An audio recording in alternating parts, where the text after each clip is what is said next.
Hello and welcome back to a lesson about Markdown crash course. So, let's begin with the first example about headers. So, Markdown allows you to create headers using the number signed symbol. The number of the symbol before the headers text determines the number of the headers level. So, let's see an example. We can write headers, but we can also write headers like that. So now you can see that the headers text is smaller. So let's continue. And as you can see, it gets smaller and smaller. So you can keep it up and we will get a smaller headers. So we create an headers ranging from level 1 to level 5. Each level decreases in size with the number symbol being the largest header and 5 of that being the smallest. So let's continue with our second example about emphasis. So you can use the emphasis text using the asterisks and the underscores. So let's see an example. So if you will write this text will be italic and you will wrap it with this symbol, you will get an italic text. You can also create it by that. This will change the format as well. Let's get it up, and as you can see, both of them will give us the italic text. If you want to get a bold text, you can write in this way. So you can write this is a bold text and wrap it with double signs. And as you can see, the text is bold. And like in the earlier example, you can also wrap it with this symbol. And in addition, you can also combine them. So you can write you can combine them. So as you can see, all the text is italic and the can word is bold. So we italics the text using either this sign on the underline sign around the text. For the bold text, we use the double signs. To combine italic and bold, we wrap the text in underline and double sign of multiply. So let's continue with our third example about lists. Markdown supports ordered and unordered lists. So we can write the following thing. We can write unordered lists, and let's create a list. Item 1, item 2, and we can also create a sub item. So sub item 210 and sub item 2.2. In addition to that, we can also create an order list. So order list will be like that. Ordered list, first item, second item. You can see that when I click the enter, I will get the next number. So let's see how I click enter, and I get the third number. So this is the third item. So we created an unordered list using the middle line and an ordered list using the numbered followed by 1, 2, 0. We also demonstrated how to create a sublist by indenting the items.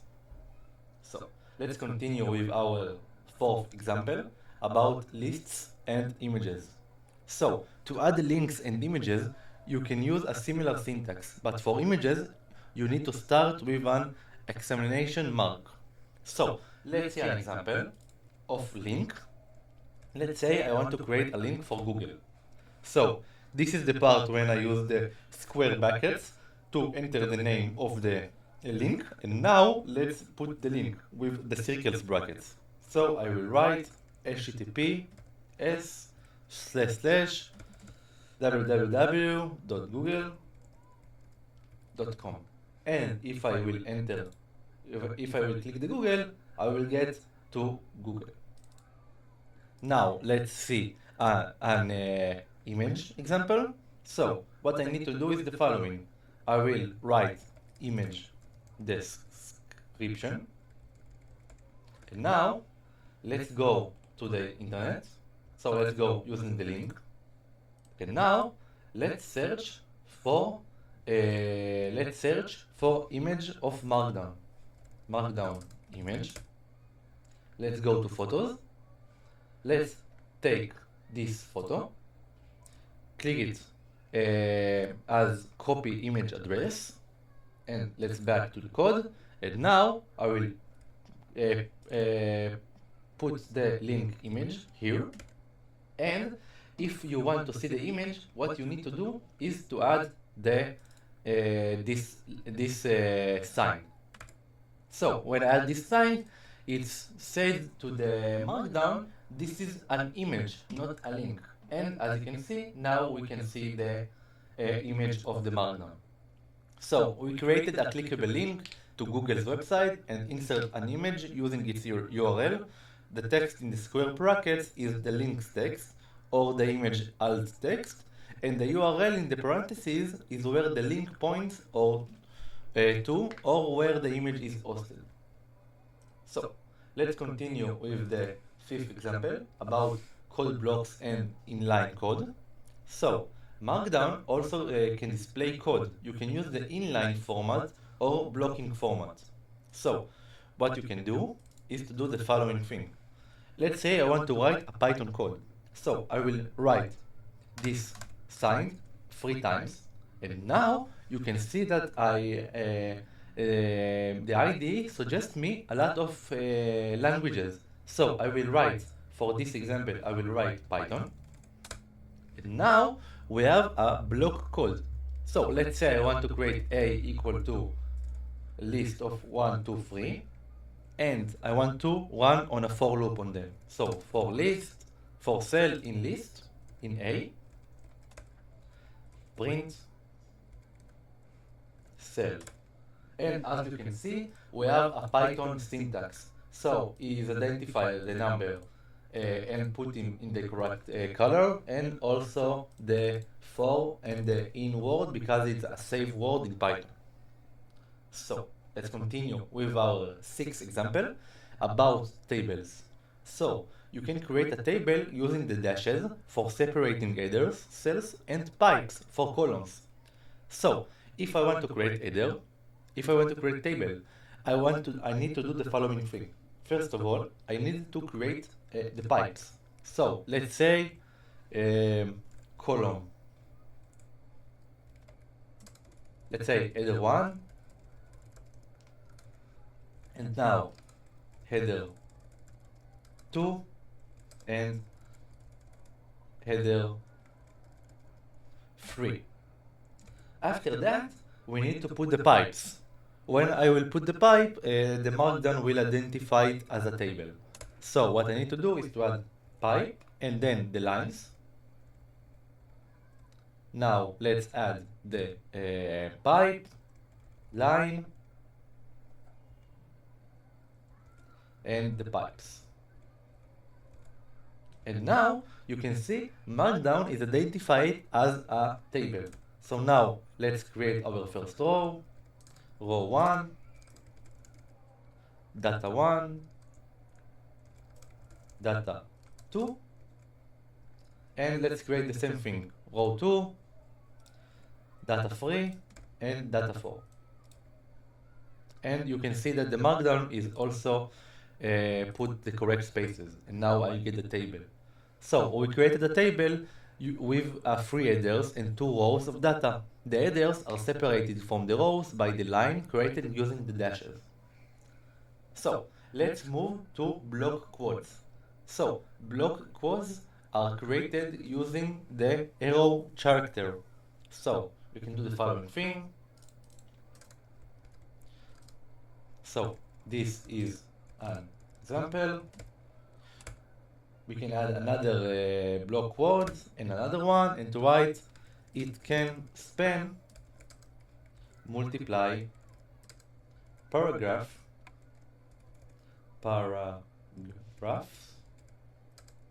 if you break the line this way. So we created a block word by prefixing the text with the arrow. For multi-line block words, each new line must also start with this sign. So if I will delete this part, we will not get the block words on the same on the different line. So if I want to do a different line, I need to keep the block words. So let's continue with our last example. You can also create an horizontal row. So using a 3 or more asterisks or dashes. So for example, if I want to create a line, I also created it here to separate each part of the code. I will need to use the following code: 1, 2, 3 line, or even an underline, 1, 2, 3 line, and then I will get a line. You can also add a lot of lines and it will identify it as a line. So this crash course covers the fundamentals of Markdown, providing a solid foundation for your content creation. Feel free to expand these examples with more complex usages, and I see you at the next example about Mermaid.js.